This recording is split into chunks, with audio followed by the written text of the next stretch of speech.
Good evening, all. It's really wonderful to see so many people who have joined us tonight. For those of you who don't know me, my name is Heather Blumenthal, and I'm the Executive Director at the Cape Town Holocaust and Genocide Centre. We believe that learning about the past supports the building of a human rights culture and reinforces empathy and compassion. By discussing the moral and ethical issues it raises, is instructive in dealing with contemporary human rights abuses such as homophobia, xenophobia, racism, and bigotry.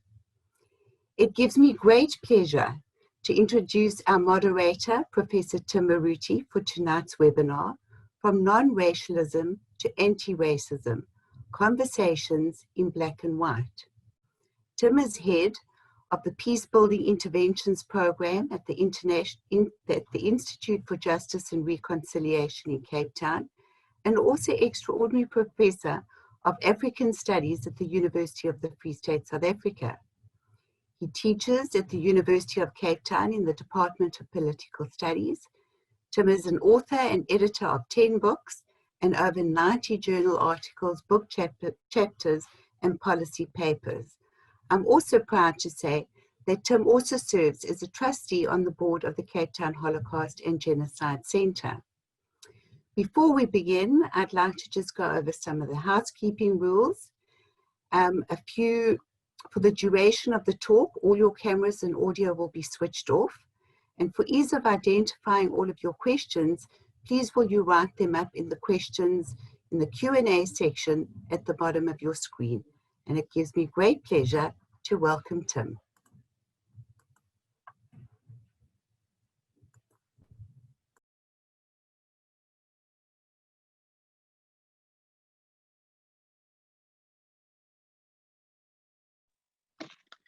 Thank you very much, Heather.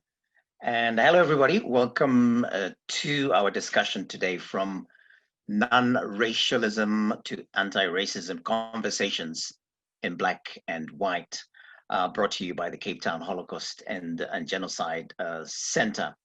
I would like to start by thanking Heather and her team, Dimitri, Justin, and Bonnie, who have been working behind the scenes to put together this discussion this evening. I would also like to thank our distinguished and eminent panelists who will join us, Refilwe Mwahloli, Hama Brody, Francis Nyamjo, and Johnny Steenberg, I will introduce briefly.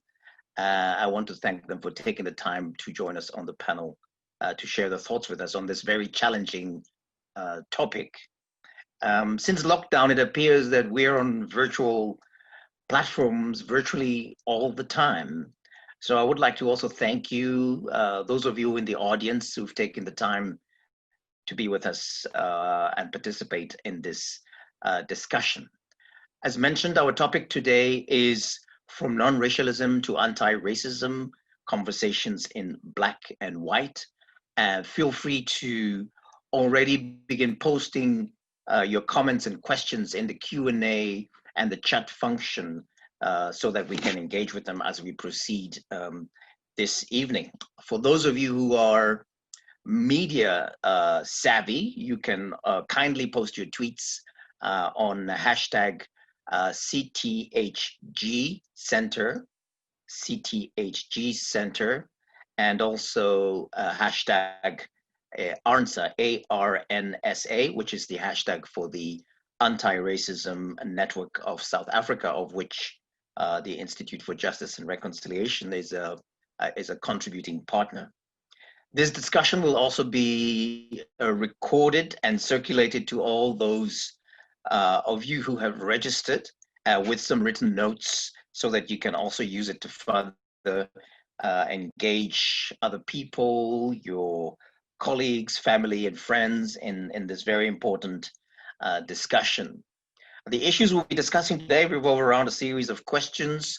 What is racism? Why does it persist in society today? Why does talking about it cause so much social awkwardness, social denial? Why is it continuing to rear its ugly head in our places of work, in our schools, in our places of worship, on our social media groups, in our communities, on our WhatsApp groups, on our Facebook pages, and on our Twitter posts.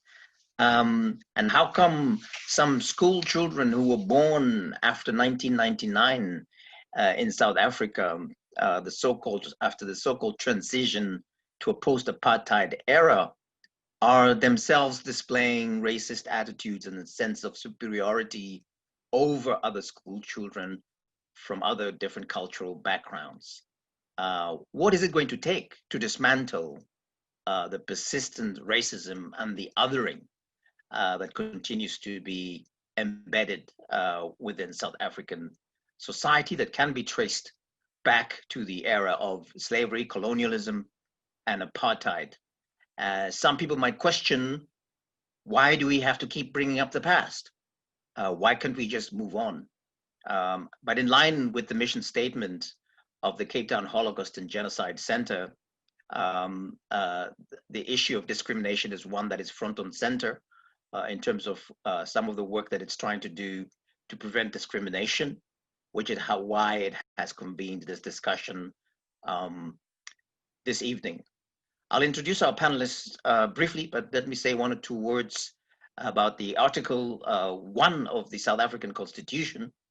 Clearly states that the Republic is founded on the values of non-racialism, human dignity, the achievement of equality, and the advancement of human rights and freedoms.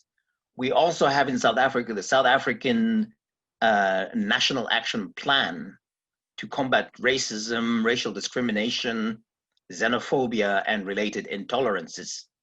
However, we don't hear the use of the term non-racialism as much as we used to over the last 25 years.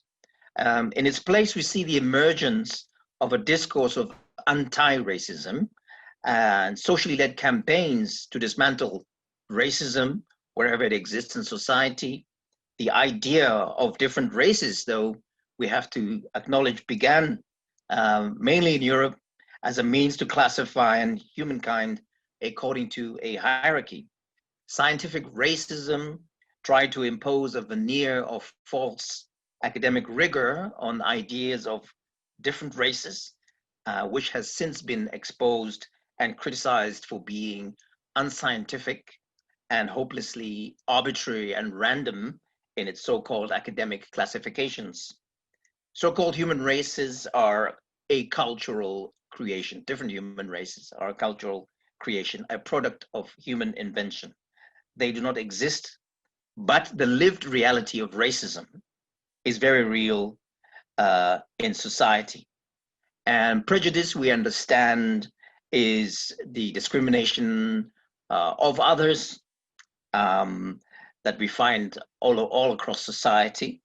But racism is a particularly virulent form of prejudice because racism is discrimination, but discrimination with the power to negatively affect the life chances of other people. The apartheid regime, like the European colonial empires before it, were racist because they discriminated against people of color, and they had the ability to negatively affect their life chances by removing them from their houses, their land, packing them into shacks, which we continue to see all around us, and denying their children access to good schools and healthcare. This historical power to affect the life chances of people of color is transmitted to subsequent generations, because you cannot use a shack to generate surety from the bank to buy a house in the nicer suburbs, to pay school fees, to pay university fees, to pay healthcare. So racism does structure society and determines who gets to receive certain rewards and punishments. And as you can see from the flyer, we have a very distinguished panel of experienced and knowledgeable colleagues who will be able to help us to navigate some of these very challenging and difficult questions. I'll now introduce our panelists, and we begin with Refilwe, as I mentioned, Mwahloli, who is a best-selling author, children's books, and some of her books include How Many Ways Can You Say Hello? Second book is Tulula, Yes Yanga. And the third book, Yeke Yanga. And the fourth is We Are One. Refilwe is also a founder of 12 Animation Studios, and she's very passionate about writing and animating stories and bringing out the best in the human spirit, stories where children can identify and celebrate themselves. And she will be sharing two poems with us, one at the beginning of our discussions and one towards the end. She will also say a few words about what motivates her to write about Ubuntu, togetherness, which are the themes that she covers in some of her books. Our second panelist is Dr. Hama Brody. She is a journalist, academic, author based in Johannesburg, author of 9 books, including 2 critically acclaimed, Urban Histories, the Joburg Book, and the Cape Town Book. Her latest works are 3 Bodies, a detective novel set in Gauteng, and Femicide in South Africa by Queller Books, which is a non-fiction work looking at femicide in South Africa over the last 4 decades. She is a veteran print, broadcast, and online journalist, and formerly headed the TRI Facts, the training and research division of the independent fact-checking organization Africa Check. She has a PhD in journalism from University of Witwatersrand, where she's also a part-time lecturer and researcher, and her research focuses on fatal violence in South Africa, including the development of the National Homicide Media Tracker project. And Nechama will speak to us about white privilege, the myth of a reverse racism, systemic racism, and how white privilege and racism are systemic and complement each other, and how it and why it's important for us to understand this link between them, so that we can have deeper discussions or awareness about what is and what isn't racism. She's also very interested in how artificial intelligence is exposing a lot of the structural racism that is, she says, baked in our societies. And we look forward to that very engaging discussion. Third panelist is Professor Francis Nyamjo, Professor of Social Anthropology at the University of Cape Town, South Africa. Is a recipient of the African Studies Association of the UK 2018 Phage and Oliver Prize for Best Monograph for his book, #Roads Must Fall, Nibbling at a Resilient Colonialism in South Africa.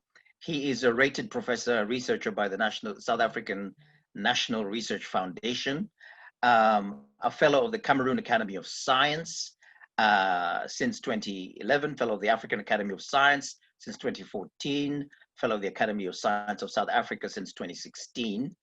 His scholarly books include Africa's Media, Democracy and the Politics of Belonging, and Insiders and Outsiders, Citizenship and Xenophobia in Contemporary South Africa. And Francis will speak to us about how our reality of incompleteness as human beings can inspire us towards personal and collective self-activation and self-fulfillment. And he will also talk about how the circulation of ideas and things is not the monopoly of a particular group. And he also will reference how encounters with others means that we are constantly having to navigate, negotiate, accommodate, and reject difference in our engagements. And our fourth and final panelist would be Professor Johnny Steenberg, author of several books about everyday life in the wake of South Africa's transition to democracy. 2 of them, Midlands, about a murder of a white South African farmer, and The Number, a biography of a prison gangster, which won South Africa's Premier Literary Award, the Sunday Times Alan Paton Award. In 2013, he was awarded the Wyndham Campbell Literature Prize for Nonfiction, Yale University, and his 2015 book, A Man of Good Hope, chronicles the life of a Somali migrant in South Africa. And Johnny's also a research associate at Oxford University and African Studies Center, and teaches part-time at Yale. And he's also a visiting professor at Wits Institute for Social and Economic Research, WISER. And he will talk to us about policing and why policing of young Black men is so redolent of apartheid, and why policing as it is currently practiced produces xenophobia. So that's our eminent and distinguished panel. As you can see, we have some good minds to guide us through this very difficult topic. But first, we are hoping to get in touch with our creative selves this evening as well, to inspire our souls, to lift up our consciousness. And so the center has organized a poetry reading to kick us off, and as well as to close our conversations at the end of this session. So I would like to invite Refilwe now to share her first poem, and then she will also be able to say a few words about what inspires her to work. So Refilwe, I hand the floor over to you now. Thank you so much. So to provide context into the stories that I write, they in one way or another deal with identity. And there are mainly two questions that they ask. Who am I, and who am I in relationship? So with the books from my first book, which is How Many Ways Can You Say Hello?, which is a child who learns all the many ways to say hello with the different languages and cultures in our country, to the latest book called We Are One, which is really about expressing the idea behind Ubuntu and how we are actually one body. So that's the context with which I will read the first poem. There is no need to put down another to elevate yourself. The very act of thinking of yourself as higher than is a spiritual crime against humanity. Is your arm better than your leg just because of its location? But it is one body, no? The illusionary concept of competition and comparison in our society is one of our biggest downfalls. For here lies your brother, your sister. It could be you. It is. Thank you.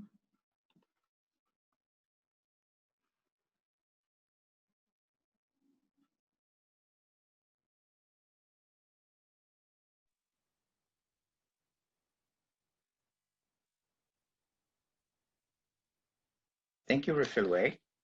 I don't know if you can't see, the video is still off, but I'm going to now hand over directly to Nehama to kick us off, if she's ready to go. Nehama, you good to go? I am. Can you see and hear me? Absolutely, we can see and hear you. So go for it. Okay. I've written some notes because I was kind of anxious about speaking with such a very distinguished panel. And I would really like what I talk about now to be the start of a discussion this evening. I'm not trying to capture everything all in one sort of little speech. But I wanted to start off by saying that I seem to be the kind of person who regularly gets drawn into discussions about topics that push other people's buttons. And this includes talking about things like feminism. It includes talking about xenophobia, about anti-Semitism. It includes talking about the importance of decolonization of knowledge. And of course, that involves talking about the issues of white privilege and about racism. Now, my family and all of my teachers throughout my life would probably tell you that I've never really been very good at shutting up. But the primary reason that I speak out about these issues is because when I was growing up, I was taught that when you are a person who is in a position of privilege and power, it's incumbent on you to speak out against the abuse and oppression of others who are not. I spent my early childhood growing up in Swaziland and then moved back to an all-white primary school in apartheid South Africa in the 1980s. So for almost as long as I can remember having my own thoughts, it was evident to me, first of all, that racism existed, and also that I was privileged as a white person, although the term white privilege was obviously something that I only encountered as an adult. As a child, I remember rather thinking of myself as being extremely lucky. It was only much later that I would realize there was an entire system that existed and which had even been constructed around me that enabled that kind of luck. And that's what I want to talk about this evening. I want to talk about the importance of recognizing and using the specific terms systemic racism and systemic privilege. And also why, when we say systemic privilege, what we really generally mean is white privilege. Although there are, there's many other hierarchies like male privilege and heterosexual privilege, cisgendered privilege, they exist, but white is still pretty much top trumps in the privilege pyramid scheme. And white privilege relies on systemic racist oppression in order to work and for whites to benefit. It's also important that we start using and understanding these terms so that we can understand the importance of moving into phrases like anti-racism as opposed to the sort of benign neglect of terms like non-racialism. In South Africa, we do like to talk about racism and we like to talk about racists, particularly when they're exposed on social media. But I find that many people still seem to struggle with the idea that individual actions and experiences are just symptoms of a much deeper and much broader oppression, one that is actually quite hardwired at a structural and systemic level, and that this is a twin system of discrimination and privilege that's existed in most Western societies for thousands of years, and which is so firmly embedded into our understanding of human society that it's often invisible, or at least it's invisible to those of us who benefit from it. When individuals or political parties tell me that they don't see race, what this tells me is that they do not, or they choose not, to see a system that oppresses people on the basis of their race. I often find people, or I encounter people online who are mostly, but not exclusively, white males, who will tell me quite firmly and emphatically that they are not racists, but who emphatically will not recognize that racism is something that is systemic, rather than something that happens in one-on-one incidents. So in their view, a black person who says something negative about a white person or about white people is just as racist as a white person who uses the K word. And when I challenge these people about their understanding of racism, they'll often respond with a link or a screenshot to an online dictionary entry that will usually say something, and I'm sure many of you watching this will resonate, but the link to the online dictionary entry will say something along the lines of, racism is discrimination against a person or a people on the basis of their race, QED. But this is the logic of a child. This is a primary schooler who starts an English essay with the phrase that says, the Oxford Dictionary definition of X is Y. For an adult to use this line of reasoning, I find disingenuous. It's pretending that gravity only works on an apple that's falling from the tree, instead of something that is around us and exerting a force on us all of the time.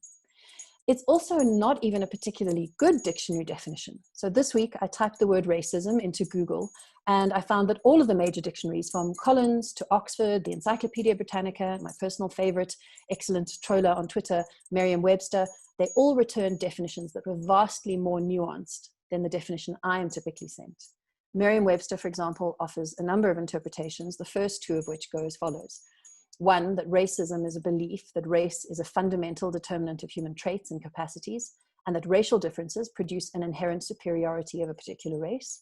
And the second specifically says that racism is the systemic oppression of a racial group to the social, economic, and political advantage of another. I also found out while reading this that Merriam-Webster this year updated their definition of racism specifically to reflect that it was a systemic practice of oppression. Now, the words that we use to talk about racism and about privilege are really important, and it's one of my challenges, and it's something also that's evolving all of the time. But this isn't because racism and privilege are new phenomena. It's because previously they were phenomena that were largely unseen by people who controlled things like dictionaries and knowledge. And explaining something, an unseen phenomenon, sometimes feels a little bit like when, early 19th century scientists or even older Greek philosophers were trying to explain the existence of atoms. But of course, it's generally easier to get away with doing that when you're a white guy in Europe. This, by the way, is another thing that frustrates me as a writer and as a teacher, is that I constantly have to use metaphors to try and explain how systemic racism and white privilege work. And many of my colleagues have added to this. What frustrates them is that they constantly have to explain what white privilege is and how systemic racism works. And it's exhausting having to explain it all the time. And this work feels like a constant act of arranging and rearranging words in new orders in the desperate hope that one of them will resonate and pierce the matrix of people who live in denial. And it almost never occurs to the non-racialists or to the white South Africans who think they didn't benefit from apartheid, that if you have to look up racism in a dictionary in order to understand the term, you almost certainly have never experienced it. I was asked as part of this talk to identify ways in which white South Africans could become allies in the struggle against systemic racism. And I thought that maybe a start would be to buy them better dictionaries. Now, I don't mean to make light of what we're talking about tonight. It's a serious topic, but it's hard not to appreciate the irony. And finally, when clever words and metaphors fail, I fall back on examples. When I do this, I try and avoid local ones. I try not to use incidents that are too close to home, because what my fact-checking work has taught me is that we don't like to recognize ourselves in the perpetuation of injustice. And it's often easier to see it in other people before we can see it in ourselves. And one of the best contemporary examples, or the worst, that shows off the worst sides of the privilege racism coin, can be found in our modern computer applications, particularly in what many people like to refer to as artificial intelligence. So that phrase itself is a bit problematic, because it implies that computers do certain things because they have their own minds, and that their minds are really, really smart. But in reality, what we call AI are actually machine learning algorithms, which are problem-solving codes, which are programmed by humans. And what these algorithms do is simply mimic and amplify the existing biases of their human creators, including biases that the human coders didn't even know about. Except computers play out systemic discrimination even faster than we could ever hope to do. Often we find that people who build these algorithms aren't even aware that there's a race problem in their code until it's used in real world situations. So some recent examples of this that are fairly well known. The first one example is not an example of racism. It's actually about sexism, but it illustrates the sort of systemic privilege that's there. So the earliest voice recognition software programs that were developed couldn't detect female voices, because they were developed using a bunch of male technicians and they were only trained on male voices. So the only time a woman could get the code to recognize her voice was if she lowered it and spoke like how a man was speaking. Other common examples are that early face recognition software programs couldn't successfully identify black faces as human faces. You may know a very famous case where a face spotting program incorrectly identified a black face as being the face of a gorilla. And again, this was because the training sets that these algorithms had were mostly white faces. This extends, though, largely well beyond sort of modern phrenology and applications. Even our research into the human genome has, for decades, been based on genetic data largely extracted from Northern Hemisphere and European populations. It's the privilege, I suppose, is being in a community where nude or skin tone is white. And that same blind spot has extended into our computer programming. So the reason these problems occurred, and we have to understand that they're features, not glitches, is because the machine learning algorithms are trained on data that's provided to them. And since so many commercial developers are still white and male, the training systems reflect that. The reason for these problematic computer codes is not because of a computer system, but it's because of the systems that underlie our society. And until we see these systems and acknowledge that they exist, we can't begin to dismantle them. And that, I think, is possibly why so many white people, not just in South Africa, but elsewhere in the world, are reluctant to acknowledge that their privilege came at the expense of others' oppression. And perhaps they're reluctant to undo a system that has enabled them and benefited them so much. This is the work this work is going to take not months or years. It's going to be the work of generations. And where the challenge starts is maybe not just talking about it with people online, but is talking about these issues around systemic racism and around white privilege with our families, and more particularly with our children.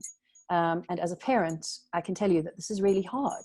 It's very hard to take complex concepts and explain them to your kids in a way that your children can actually embrace and acknowledge. But we have to start having these conversations. And of course, events like this and talks like this are part of initiating that. And ultimately, what I'm hoping to get out of this evening is a way for us to share new words, new ways of discussing, explaining, and describing the problem, so that we can all start participating in new ways of finding solutions. And I will stop there. Thank you very much, Hama, for those very insightful comments. And I do agree with you that the work that we have in front of us is going to take generations. We move straight to Francis for his thoughts. Francis? Yeah, okay, just a moment. Good. Thanks, Tim. It's a pleasure to be part of this complex conversation. And I would like to introduce just a few notions or a few reflections that have served as a basis of my own contribution to this conversation. The first is that we often ignore the fact that we live in a world that is possible thanks to mobility. And by this, I mean the mobility of humans, the mobility of ideas, the mobility of things, and the fact that when we cross borders, we move with our worlds and we seek to reproduce them where we go. The second point is that we don't dwell enough on why people move before we seek to police mobility. And if we were to take time just to ask the question and ask it repeatedly, why do people move? Then it becomes obvious to us that people move often because they are aware of the fact of their incompleteness as humans, and that moving in quest for solutions to the challenges that they face would open up doors to them and enable them to be able to fulfill themselves. But fulfilling oneself doesn't necessarily imply transiting from incompleteness into completeness. The challenges of the world have been a particular delusion that completeness is possible, that we can, not only can we mitigate against our incompleteness, but that we can actually work systematically to become the model for others to follow. And this has given rise to what some have termed ambitions of dominance, superiority syndromes, the obsession with conquest, and so on. So if we look at the history of constitution and reconstitution of societies, this has often taken shape and fulfillment through a certain attempt to insert a certain hierarchy between those who move and those that they encounter in their mobilities. And the tendency has been to turn the tables on those we encounter who may feel that they are natives in their soil, and we prove to them through superior technology, thanks to our mobility, that a stranger can become a native, and a native a stranger. And that, of course, leads to all sorts of violence, disparaging attitudes towards those we encounter. It is also a very extravagant illusion that one can seek to impose oneself as a model to follow, as a superior being. And that almost cancels out other forms of movement and other models of self-enhancement that are more widespread than this particularly dominant and violent model. And one such model is of particular interest. And I think from Kefilwe's poem to Nehama's presentation, it is a model that recognizes and celebrates incompleteness as the normal way of being. And it is a model also that presents mobility not as something to be afraid of, not as something to police, not as something to detect and contain, but as something to celebrate.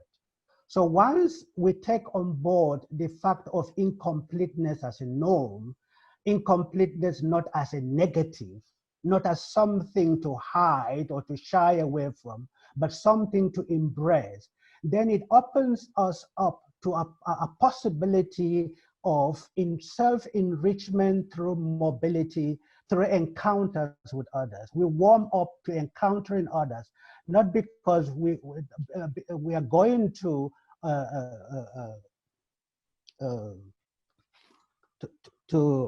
assimilate them, to conquer them, to humiliate them, but because we are going to have a conversation of equals with them.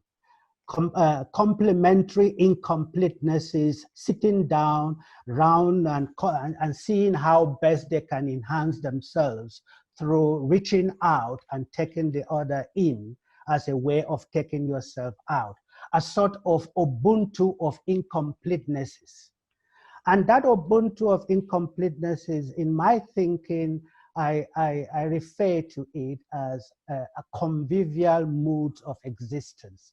The conviviality that is made up of different incompletenesses sitting around and seeing how they can each lean on one another to activate themselves to levels of potencies, to be able to achieve their ends without necessarily making that end that of conquest, conquering others. And it is also a mood of existence and relating to one another that is ready to recognize debt and indebtedness. Recognize it even when it is evident that you can never pay your debts.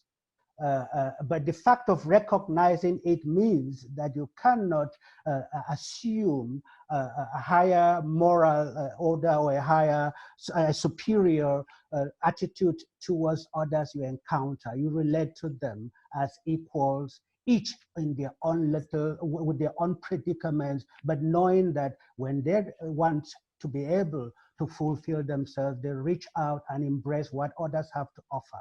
So I suggest that incompleteness is actually something to celebrate.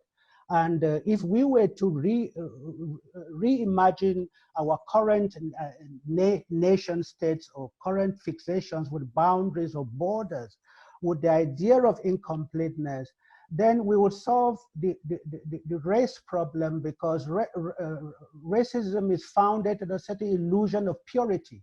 But when one factors in mobility and that incompleteness, one rises above incompleteness just by reaching out and embracing others, then one cannot afford to think in terms of purities. So incompleteness leads us to be able to embrace and celebrate impurities. And anybody who celebrates impurities would be working counter to the logic of racism. Finally, as I think more and more about this theme, a certain idea of citizenship is inspired, which for lack of a better word, I call it Serengeti Citizenship. If we know about the seasonal migration amongst the wildlife between Kenya and northern Tanzania, it is very instructive. The fact that the wildlife of that region refuses to be confined by Kenya or by Tanzania, but is ready to make itself available to them as they see fit at different times of the year, tells us about a possible model of constructing belonging that is flexible and with an idea of citizenship that is not a zero-sum game, but that is informed by a certain idea of incompleteness and an idea of conviviality. Thank you. Thank you very much, Francis, for your incisive analysis on incompleteness and the idea that race is based on this illusion of purity, and the importance of us to celebrate, basically our mixedness. We move over straight to Johnny. There we go, Johnny. You have the floor. Thanks a lot, and thanks very much to Nakama and Francis for some very absorbing talks. I will try to talk back to what you're saying, even if only implicitly. I was briefed to talk about policing in particular and its connection to racism and xenophobia. And I mean, I want to do that by telling a story of what I think happened at the beginning of democracy in South Africa in 1994, which is a very warming and powerful story. And that there was a honeymoon period, and I think quite a good period, which is still in some people's memories from that time, about what happened to the relationship between police and Black South Africans. And that was a recognition of Black humanity for the first time in South African history in a very powerful and simple way. And that was that really for the first time, a Black person in a South African township could pick up a phone in an emergency and get a response, and somebody would come. Such a simple relationship between the citizen and state, and yet one which barely existed before 94 and happened. And I think in many ordinary people's lives was something of a revolution, a new relationship to a state which showed in a very practical way that it cared. And I think we tend to forget about that new relationship. It gets washed over in time, but it was a very important one. And in the day-to-day experience of what it meant to be a person, to be a citizen, I think it was really important. But at the same time, other things were going on in the relationship between the police and citizens, which was much darker. And that darkness stemmed from fear. And the one fear was of a new state, a new group of people exercising power in a state, and in a deep and abiding fear that they inherited a state of disorder. And that disorder may stretch into the new era. Huge anxiety among the ANC, among those who were just begun to govern South Africa at the time. And linked to that fear was another fear among ordinary people, which was about the very, very high levels of crime. Democracy came with a per capita murder rate of about 60 per 100,000, absolutely massive. And I think that what these different fears among different people triggered was a almost unconscious, perhaps even unintended resort to a very old and difficult and dark form of policing. It emerged in around 1997, 1998. And it really consisted of rounding up police officers into vast hordes and throwing them at townships. And in those townships, rounding up young men and putting them in the back of police vans.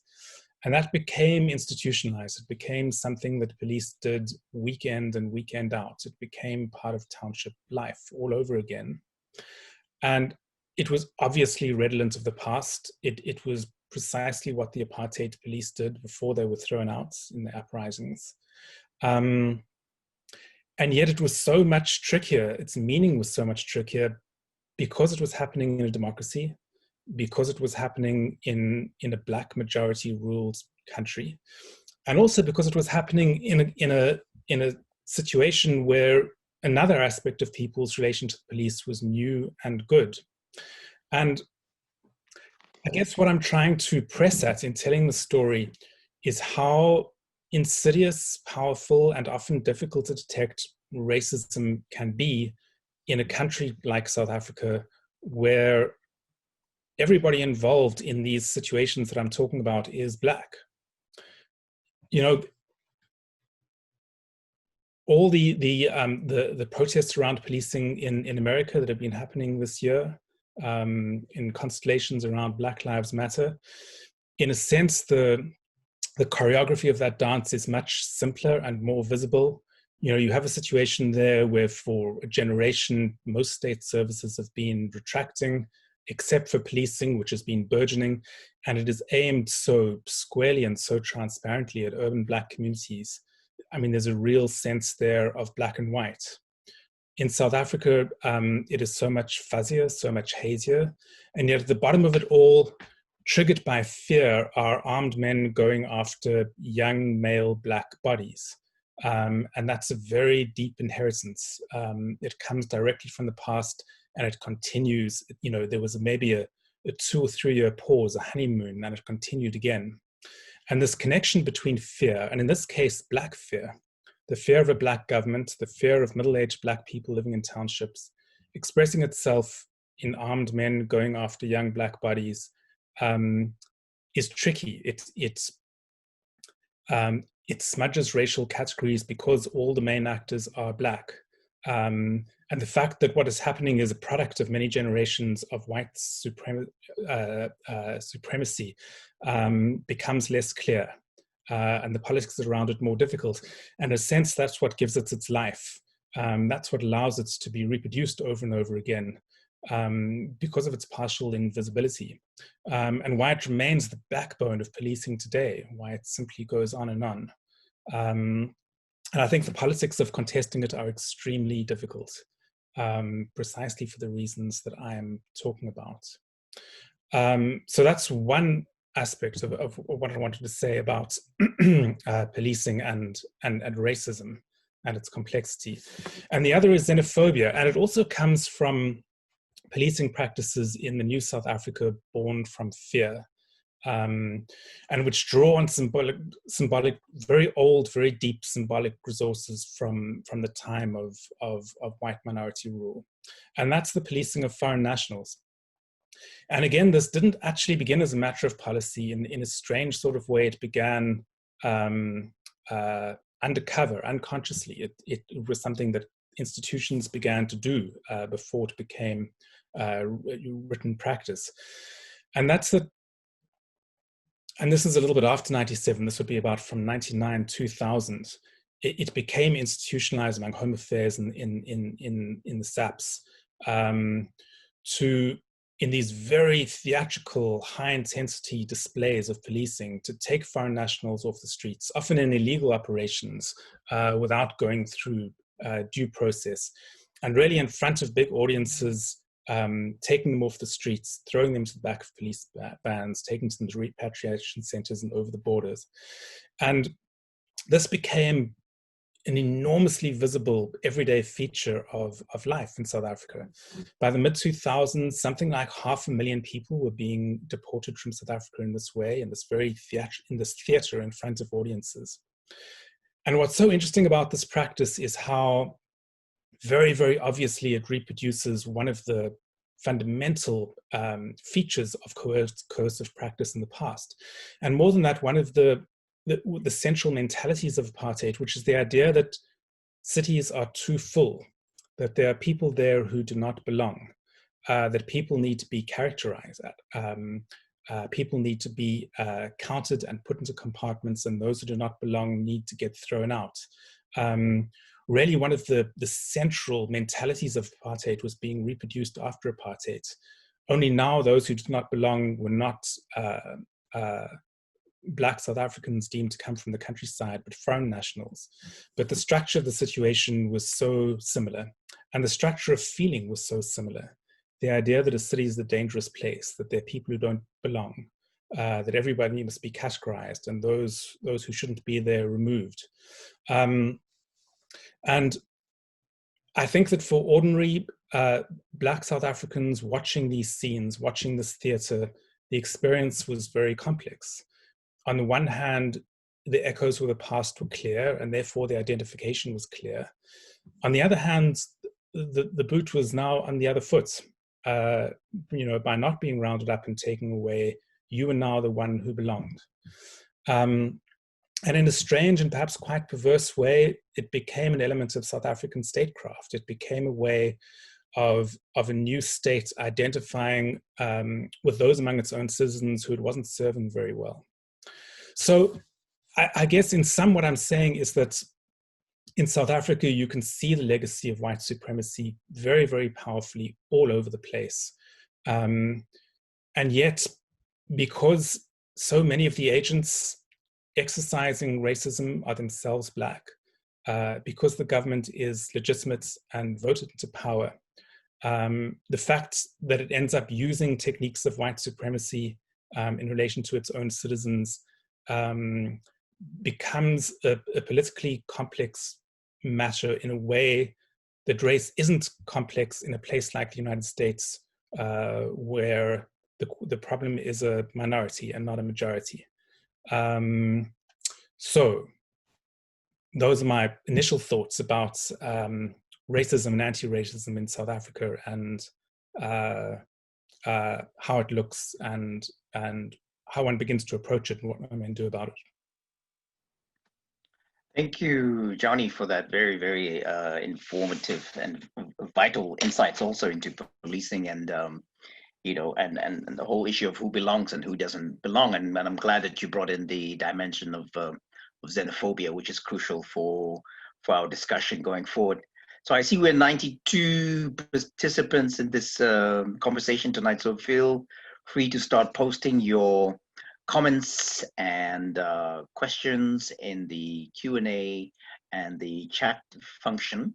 I'm going to just touch on one or two things for the whole panel to consider, picking up on some of the themes that they have been that they've been raising, and I'll also invite Refilwe to feel free if she feels that she would like to jump in, to also feel free and comment. And let me start with Hama, also your very informative presentation and your point around white denialism, this entrenched psychology of racism deep within the minds of people in South Africa.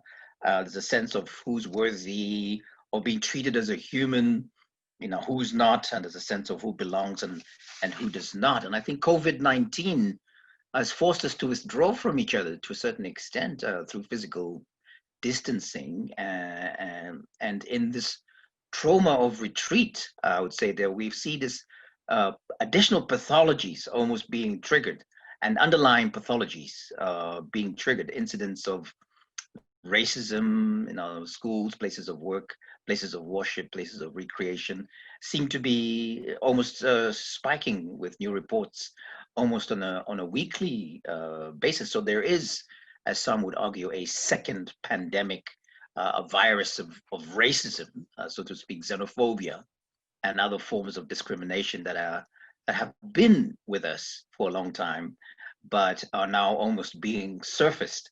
I mean, of course, we will remember, if you live in South Africa, the Senegal issue, the cliques issue, and almost as if on cue, just a few weeks ago, the Brackenfell issue in the school out there. So the question, I think, or the point first is around the issue of white allies, which you've raised. I think is very, very important for us to unpack this white allies to the anti-racist struggle.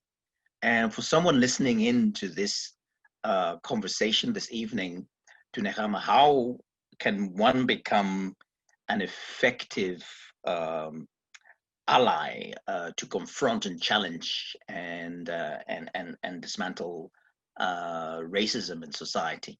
I don't know if you want to deal with that, and then we can just keep the conversation going. Nehama, are you okay to jump in? Yeah. I mean, I don't know if I'm the right person to give advice about being a white ally, because half the time I feel like I'm just an antagonist to the people that I'm trying to convince. It's a genuine struggle as to how do you ask somebody to stop being a racist nicely, you know, when actually you don't really necessarily want to be nice about that. But I'll get back to the allyship. I think the first point that you raised, though, is something that I do want to talk about. And for me, the story of how COVID has employed structures of white privilege and employed structures of systemic racism has been very interesting, as we can see through media. And I remember earlier on this year, during the early stages of lockdown, I was teaching a few journalism classes, and I would discuss with my students how the major media outlets in South Africa were covering the pandemic. And what we saw, and I'm really quite clear on this, I don't think the evidence is anecdotal, it was widespread across multiple media outlets, is that we saw middle class, mostly white middle class South Africa railing against the lockdown and saying this is unfair and it's terrible. And as part of that, what they had to do to evoke sympathy was they had to appropriate metaphors of discrimination, metaphors that were used within kind of the stable of racism, and they did that in some very kind of subtle ways. So the one thing that we saw was, obviously there was a very racialized pattern in terms of the coverage of lockdown in South Africa, where black townships were covered, showing people being crowded, people queuing at shopping centers to go and buy groceries and essential items. And it was kind of like, oh, well, look at those people, they don't know how to keep lockdown. So we saw that that failed to sort of break the shackles of lockdown. And what we soon started seeing happening by May was white middle-class South Africa that generally doesn't give much of a fart about what's really happening in poor South Africa, suddenly started caring about issues like childhood malnutrition, which has been an issue for most of modern South Africa's history, and is not something that's new at all. But suddenly newspapers started caring. I was tracking what major digital news outlets were publishing, and they published more stories on childhood malnutrition in South Africa in May than they had published the previous year, stories combined. And now that lockdown has ended, we've seen those stories kind of fade away. So we saw how the traditional structures and systems of power felt disempowered by being placed under lockdown. And their only way to try and challenge that power dynamic was they had to invoke a sense of sympathy, which they thought they would try and do by appropriating somebody else's discrimination, somebody else's oppression. And it didn't necessarily work very well. And I think we're seeing similar patterns play out within, Senegal is obviously a very hot topic to talk about, but let's look at Brackenfell, and let's look at the DA's response to Brackenfell, where the DA decided to take the example of what happened at the high school at Brackenfell and compare the EFF to Nazi stormtroopers. And yet again, we see a party that is traditionally very white aligned, white led, comes from, they might be the official, opposition, so they're not the majority party, but obviously they come from a system of power. They had to, again, appropriate a metaphor of oppression because they didn't have their own. They had to take somebody else's metaphor for oppression and borrow kind of a Jewish metaphor, which personally, as a Jew, found extremely offensive the way they utilized it. And they made out like the EFF were like brown shirts, and that the white parents at Brackenfell were the same as the Jews before the Holocaust. That was the metaphor. And so what we're seeing through and this isn't just through COVID, but COVID has been sort of a lens to that.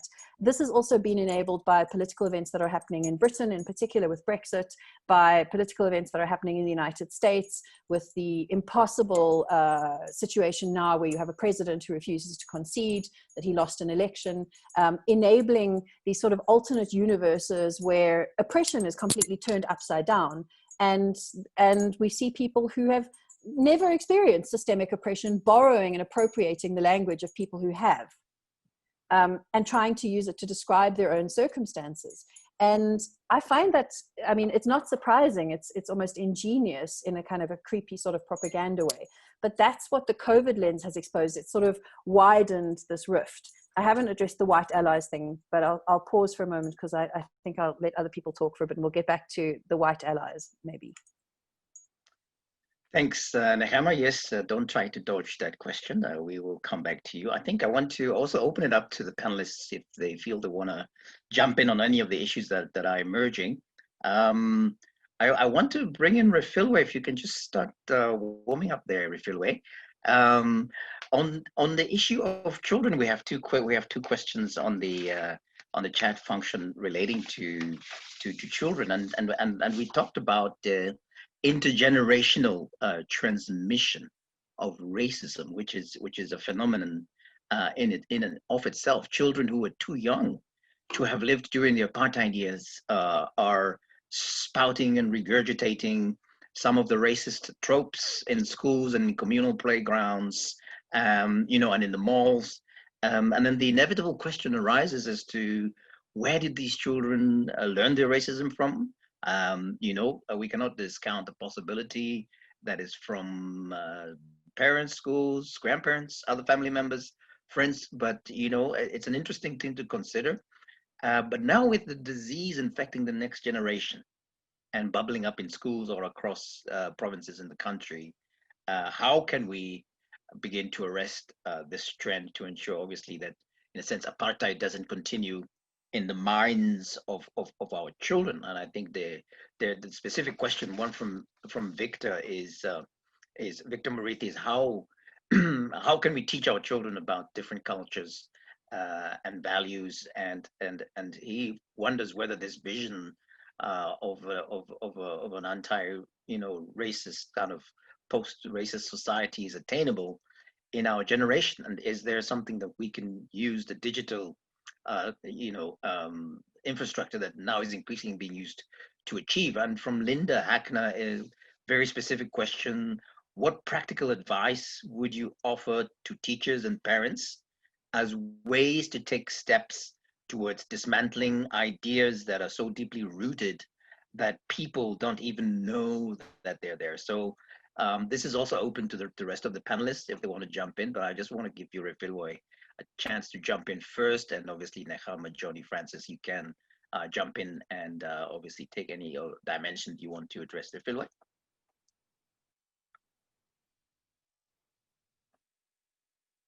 I think you're muted. You're still muted.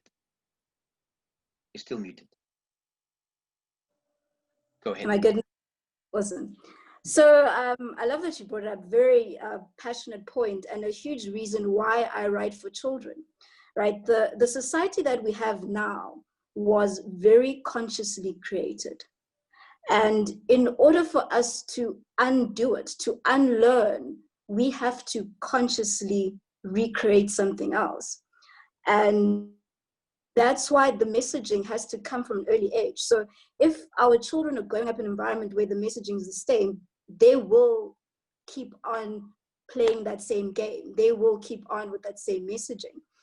So these stories that are important to share with children, not only are they, at least from my intention, to engage their minds, but also their hearts, in terms of when a child is at its infancy, right? They, for people who have children, they are so naturally loving, so naturally free.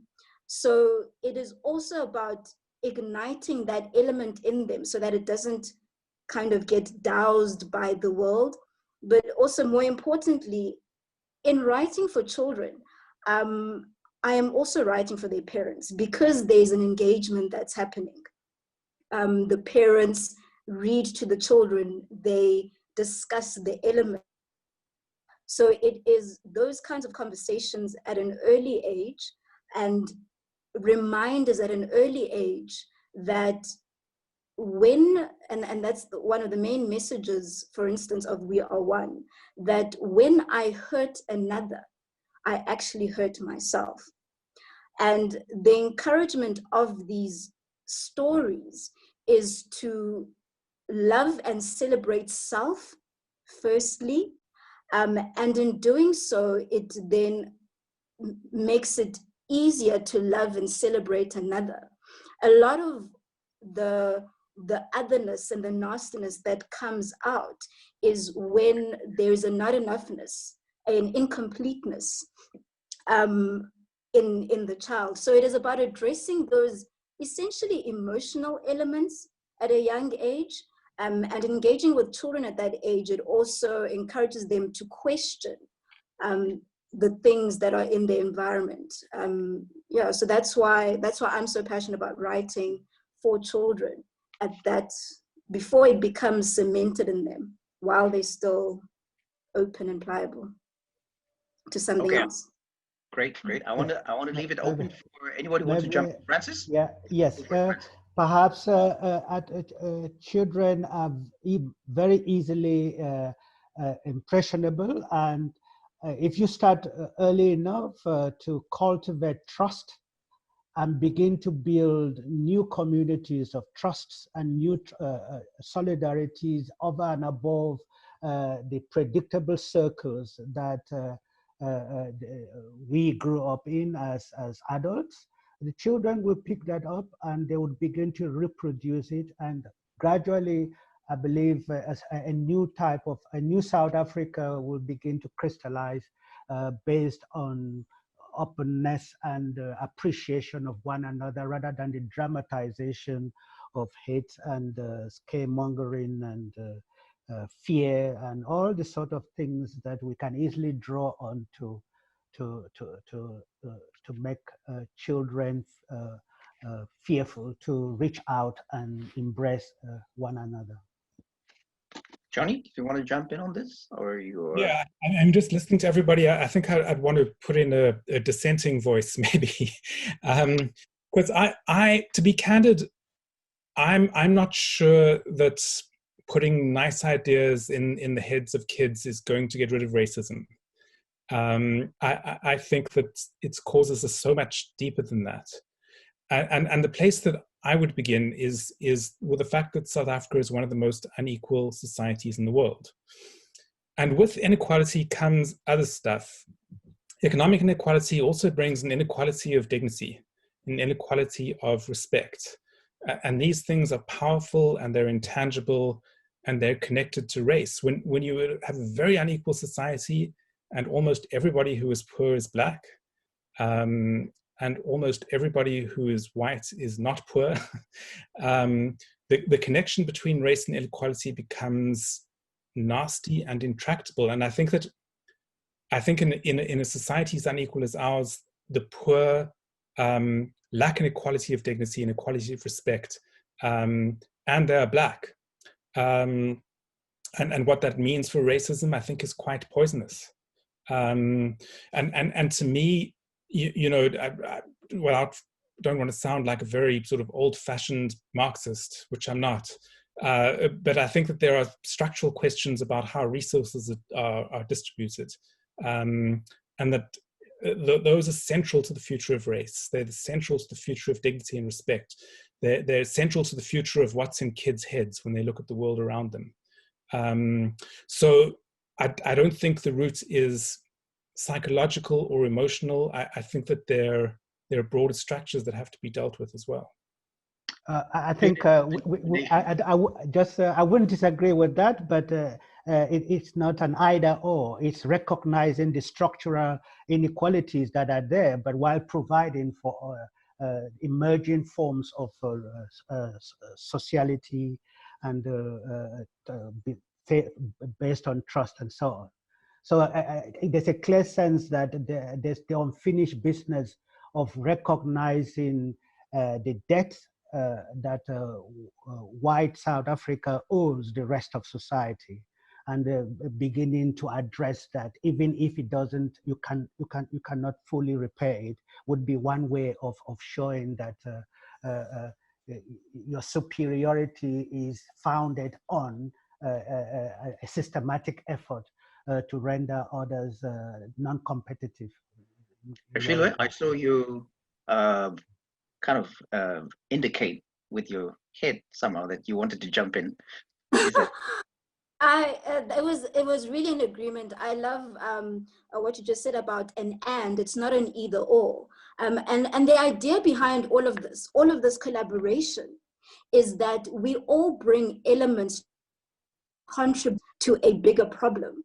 And in us being open to listening to each other and bringing in, I may bring in an emotional element, someone else may bring a systematic, someone else may bring the economic, and so on and so forth. But the more we actually open up to engage with each other, then we deal with the human being as a whole, right? Because that's what we are. We are not just one thing. And I think that's the best way to move forward. Thank you. And then, Hama, you brought up the issue of the parallels that were the analogy of the Nazi stormtroopers being, transposed to the EFF. And it's actually interesting that we're convened here today by the Cape Town Holocaust and Genocide Center, which stands in memorial to the atrocities that were perpetrated by Nazi Germany in the mid-1930s, 1945, when the Second World War came to an end. And the German Nazis were driven by a pathological, almost a psychopathic hatred for Jewish people, which was the most extreme form of othering that we witnessed in in the 20th century, this led to the mass slaughter of and genocide of 6 million Jews, Jewish people, and other marginalized groups, obviously gypsies, gender non-conforming people, and those who are ideologically opposed to Nazism, in gas chambers strewn across the parts of Europe. And in his seminal book, Hitler's Willing Executioners, Ordinary Germans and the Holocaust, the American author, academic Daniel Goldhagen tried to explain why ordinary members of German society during the Nazi period could become perpetrators of such an atrocity. And he found that ordinary Germans during this period, this 1930-45 period, had internalized anti-Semitism and believed in the subhumanity of Jewish people, and believed that they were morally depraved, yes, cunning, great cunning and malevolence, which made them very deadly foes. And I think it's interesting to see this analogy being brought up in 2020, and as you've correctly indicated, being misused, and that suggests that the level of work that needs to be done is really much deeper, and this notions of subhumanity still exist in society. But I think Francis, Johnny raised the issue of xenophobia, and Francis also has done some work around this issue of xenophobia. And it's interesting to understand how racism breeds other forms of discrimination, like xenophobia. So I do want us to perhaps touch upon this. I think if I could just reference very quickly Frantz Fanon's seminal book, Black Skin, White Masks, the Pan-Africanist scholar from Martinique, who tried a psychoanalytic study of some of the disorders associated with racism. It breeds these pathologies. He found that the lived experience of Black people of color in a society that is attitudinally racist, leads to abnormal psychological conditions, and that they can come in contact with the world, with a white world that forces them to create almost a false reality due to the white privilege, white superiority that also Johnny referenced. And two specific questions linked to this. One from Daniel Danielson is, to what extent does colored / Indian supremacy exist vis-a-vis Blacks? And if it exists, how can you compare it to white supremacy? And Ryan Miller references the EFF, says, do you think the EFF's rhetoric is justified? Would you consider Julius Malema a racist? So that's a question that can do with quite a bit of unpacking. I'm going to leave that. I do want Johnny and Francis to think about jumping in on this one. But Neham, if you want to come in on this first, or you want to go later, I'll try and not ramble too much. A couple of things. First of all, what becomes very important for me to mention is that events like the Holocaust are not a metaphor. Apartheid is not a metaphor. The transatlantic slave trade also is not a metaphor. These are real brutalities that happen to real people. And when they get used by other people who didn't experience them as a metaphor, it cheapens everything about it and kind of loses all meaning. And what we see a lot now is that people like to invoke a metaphor to claim some kind of sympathy. And that is also why I said earlier during my talk, why I hate using metaphors, because it somehow distances us from the fact that these injustices and this oppression is very real, and it carries on all the time. The two questions that were asked there, and I think it's important to discuss them.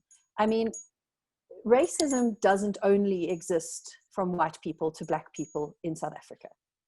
My personal view is that racism does not occur from Black people to white people in South Africa, because I understand racism as systemic oppression, and there is no systemic oppression of white people in South Africa that Black people invoke even if they issue hate speech. So a Black person can still say hate speech against a white person. They can discriminate against a white person. They can say horrible things, but it's not racism, because racism invokes systemic oppression in order for it to function.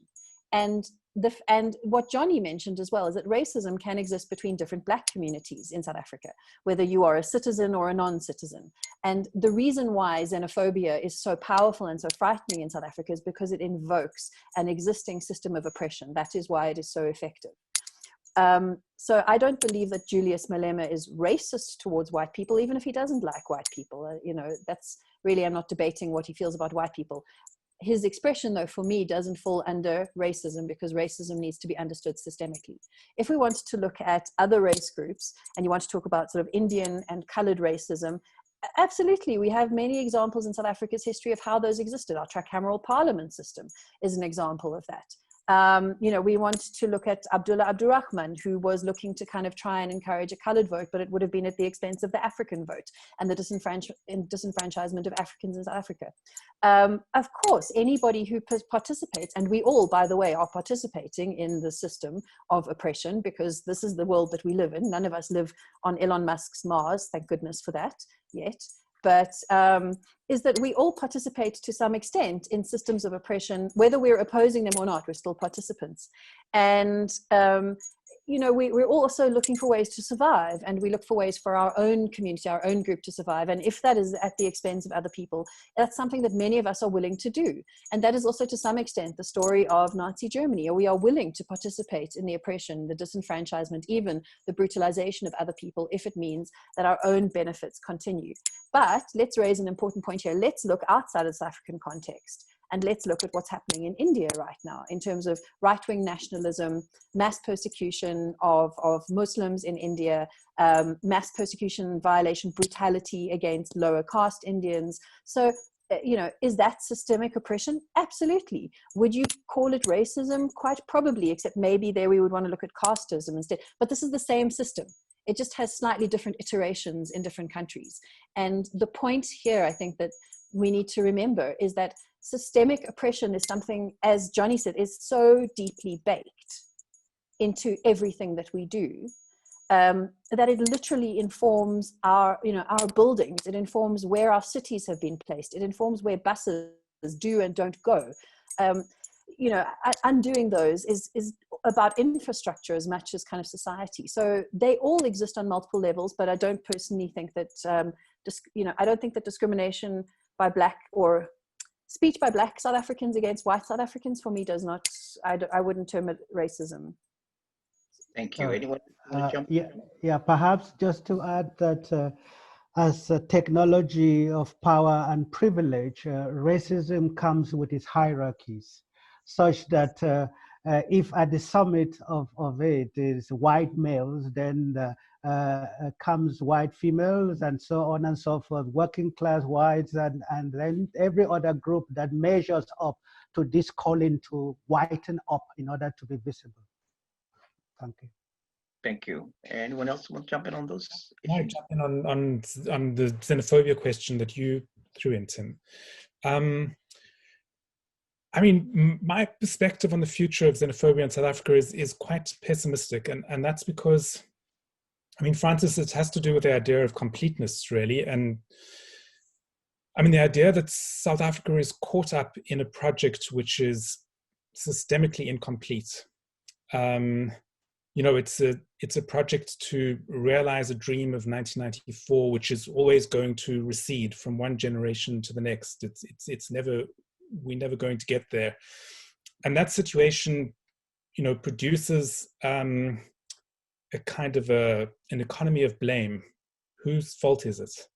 And it's a South African project, it's a nationalist project, and it seems that the idea that the fault lies with outsiders has become endemic, and most important, comes from below and above.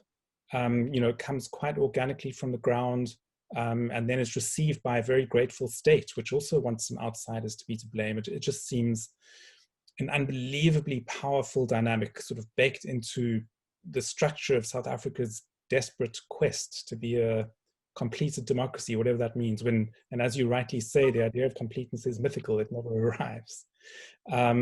So I think that xenophobia comes from so many directions, and has become such an intrinsic part of the South African project that it's become a very hard one to tackle. You know, if we could roll back time, and if this country could be governed in quite a different way 20 years ago, there were other paths available. But the longer time goes on, I think the more difficult it is to tackle. Thank you. As we start to think of, concrete ways to begin to address this, I think we do have to touch upon the issue of some of the anti-racism fatigue amongst those who've been fighting for a long time. The Black British journalist Rennie Edo-Lodge wrote a very intriguing book with the title "Why I'm No Longer Talking to White People About Race," in which she says that when it comes to explaining to white people what racism, white privilege is, she's done, and she doesn't want to engage anymore. She says that she cannot continue to emotionally exhaust herself to get the message across, and she doesn't want to talk to white people who don't want to hear it and who continue to ridicule it and deny it, especially those who say that what's the big deal? I'm sure you're being oversensitive. I don't see color. Some of my best friends are Black. I think something that Hama also raised. So these sentiments are shared by many people across South Africa, other parts of Africa, those who question why 25 years after the post-apartheid transition, we're still having to explain why racism is bad and how it reproduces itself in society. So I would like you to just apply your minds to how we can begin to get around the business of unlearning racism, who needs to do what, and link to that. Unfortunately, Peter Gastro has asked a question that we tried to put on the back burner. Peter raises the issue of white allyship again, and he says, how can one become a better white ally? He tries to put together your talk and also Francis's talk and says, maybe white people should embrace their incompleteness and recognize that they have racial prejudices, and rather than standing on a moral high ground and always, pointing out what is and what isn't. And that way, by recognizing incompleteness, one can become an effective ally to almost, work towards dismantling, existing racism in society. So I want to leave that open to all panelists. I'm not going to really kind of, but feel free to jump in when you're motivated. Hama, do you want to kick us off, or do you want to try and shelve it again? I can see Francis wants to say something. Very, very quickly, I think Hama said she uses metaphors sometimes, but she's careful to not to apply them on certain things that are clearly traumatic experiences in the life of people. I agree, but sometimes metaphors come in handy, and in questions of power and privilege and racism, if you can find an appropriate metaphor that speaks to the issue of the importance of humility and the idea that every encounter, especially an unequal encounter, generates debt, and you need to begin to recognize that even if you are not compelled, even if you were asked to settle those debts, you may not, because of all maybe the challenges of the moment. But just recognizing it introduces a certain humility that opens up for new ways of reimagining society, reimagining human relationships. And it could come, but it requires everybody coming down from the high horse, as it were. You made the point, Tim, that it takes two. In this way, you have to recognize your incompleteness and know that every time you claim it, that you're complete, you have to factor in the dehumanization of others that has come with it, and so on and so forth. If we start at those baby steps, getting Refilware and others to bring factor children into it and write carefully choreographed books, and we look at it from different vantage points, we just might begin to put a solid foundation for a new society. Thank you. Okay, who would like to jump in? I wanted to say, in terms of what you said, you know, how it would be great for people to actually start, or the question that you mentioned. I mean, at this point, we find ourselves struggling to get people to even wear masks to prevent the transmission of a potentially fatal new virus to other people. And I'm going to say bluntly that there is quite a strong overlap between the people who refuse to wear masks and the people who refuse to acknowledge that white privilege exists, or that systemic racism exists, unfortunately. And it's sort of this concept of the, you know, libertarianism, individualism. And Johnny, I think, did you say you weren't a Marxist earlier? I mean, there's this terrible fear. I see now that people are, in conspiracy theory circles, are terrified of something called the Great Reset, which the World Economic Forum is mentioning as, you know, COVID has exposed all these inequalities that have been existing for years, and we should really do something about that. And how there are clusters of people in the world that are terrified of resetting the world to sort of socialist or social values. And I'm not convinced that people are genuinely, that they care enough about society to do such generous acts of actually saying, hey, I have flaws and I could participate in making this better. I mean, I'm sure I'm not the only person who was really surprised at how terribly people behaved during the pandemic. You know, I would watch those science fiction or horror movies, you know, where there's the guy and they're locked up in that safe containment unit on an alien planet. But if they leave the containment unit, they're all going to die from some deadly alien spore or something. And there's always that one character that's like, no, I'm going to leave here. And then that person leaves and puts everybody else on the mission at risk. And you always think, these writers, what do they know? They just make up these characters, until you see how people have behaved during this pandemic. And you realize that there are lots of people who would, as they say, you know, they would have gotten bitten by the zombie and hidden the bite. They would put all of us at risk to protect their own narrow interests. And that is a real challenge. And I think where, like, Rafilwe's work is so critical, because children need to learn these types of values from an early age. And also, I think, Johnny, that's where families learn respect, is we learn who is worthy of respect through reading stories and through sharing stories. You know, children learn, so stories are maybe an excellent example of like metaphor in a child-friendly form.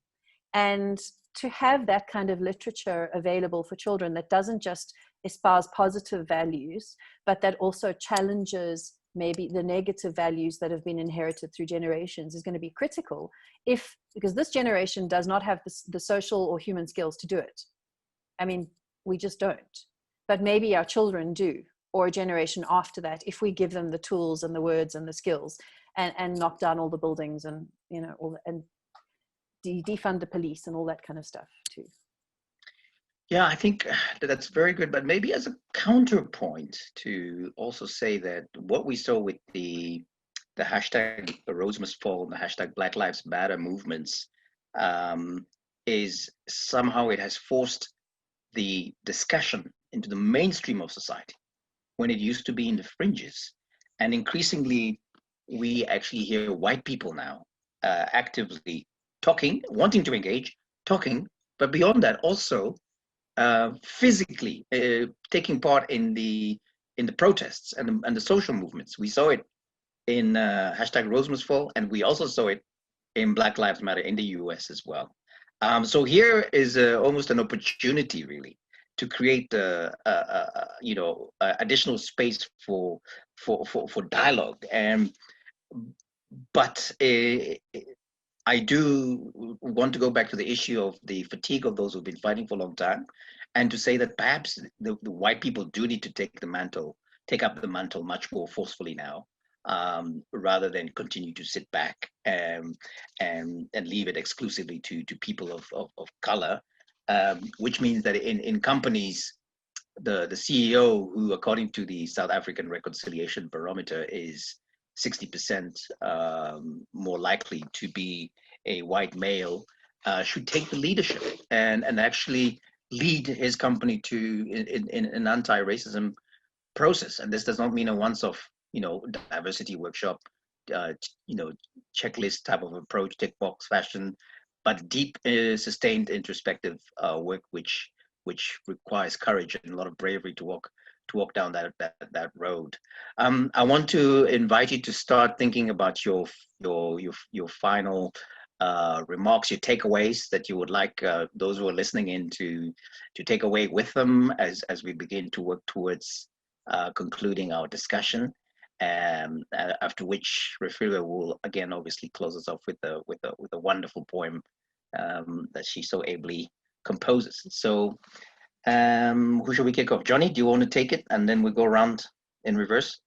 Sure. I mean, maybe as a last reflection, I can just respond to Peter Gastrow, who I think made a very powerful intervention.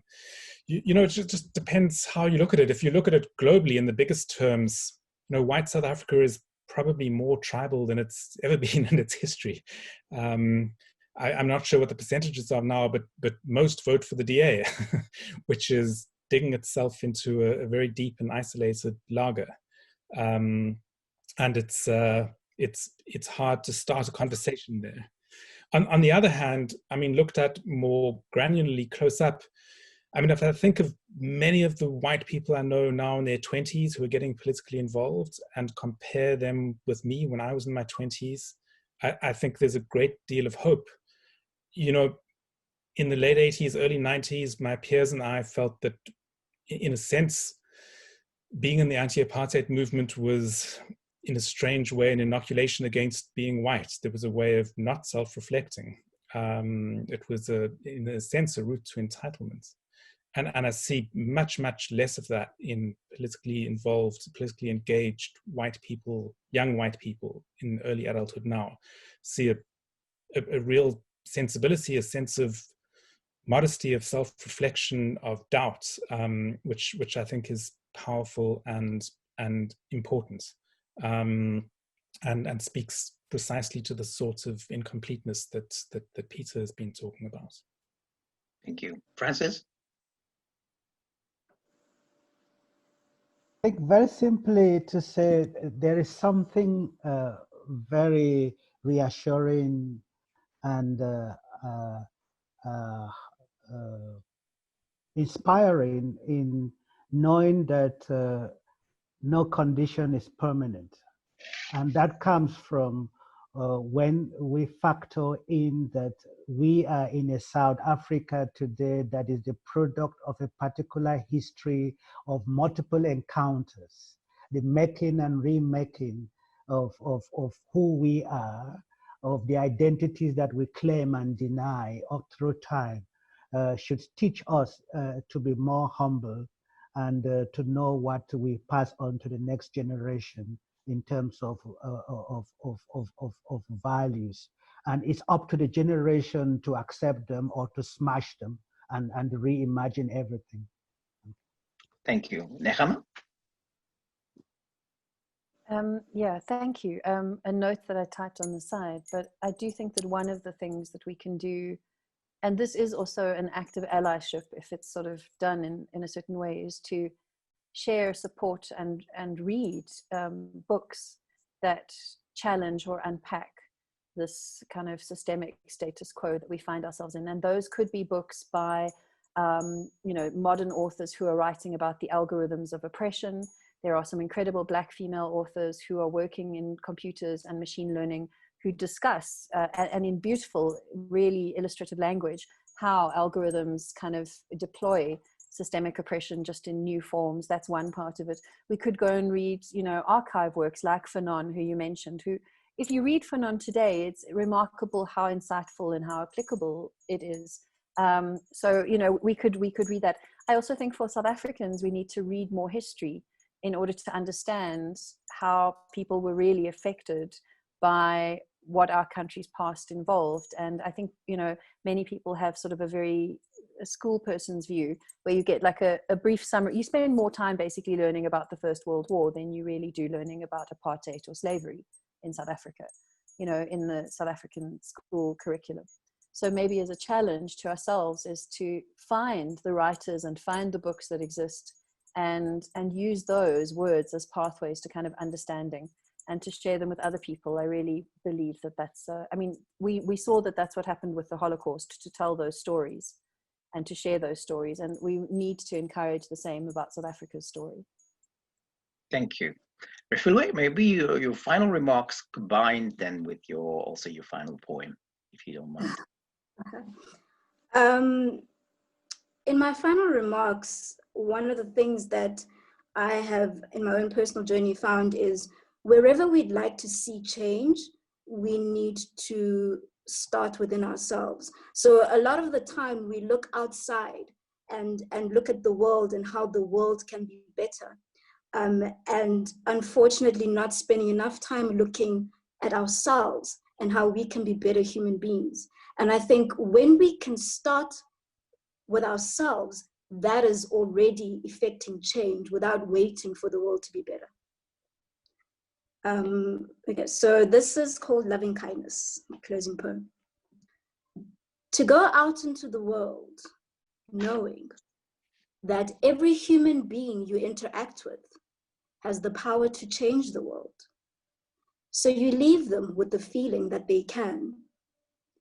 You are conscious in your interaction that they can, and that maybe they just might. Thank you. Thank you very much, Refilwe. That's really excellent. You're now a resident poet. We shall be calling upon you again, obviously, in the future. So in conclusion, where do we go from here? The responsibility to end racism, I think, lies with each and all of us. There is no intelligent basis for discrimination of other human beings on the basis of race, gender, affluence, religion, ethnic identity. The preamble to the South African Constitution calls upon us to heal the divisions of the past and establish a society based on social justice and fundamental human rights. The question is, do we have the ability to respond? This response ability, is this something that we can all develop? It's not easy. If you're willing to do so, I think there are organizations that can point you in the right direction or work with you. Cape Town Holocaust Genocide Center, the Anti-Racism Network of South Africa, Institute for Justice Reconciliation, where I work. And I think this is work that we need to continue undertaking going forward. Every human being has the self-sovereignty to direct their own way of thinking. You don't have to conform to what the community thinks. You can push back on relatives and friends who continue to perpetuate the subhumanity of others through their jokes and their tweets. And I want to conclude with the appeal of the Pan-Africanist Frantz Fanon, who Hama has mentioned, who requests us to contribute towards the creation of a new human being, one that recognizes the fundamental equality of everyone within the human family. And with that, I want to thank our panelists, Refilwe, Hama, Francis, and Johnny, for really taking the time to engage in a very dynamic and robust way with our conversation this evening. I also want to thank the Cape Town Holocaust Genocide Center team, Heather, the director, and behind the scenes, Dimitri, Bonnie, and Justine, who worked to put this together. I also want to thank all the audience who took time to listen in. We really appreciate you, and all those who put very important questions to the panel. That's really, really, we are grateful for that. And with that, I want to bring this session to a close. I don't know if we will be handing back to Heather, but I will be saying goodbye from myself. And I think it is just a goodbye from the center. Thank you very much, and have a good evening all, and keep safe, stay strong. Bye-bye.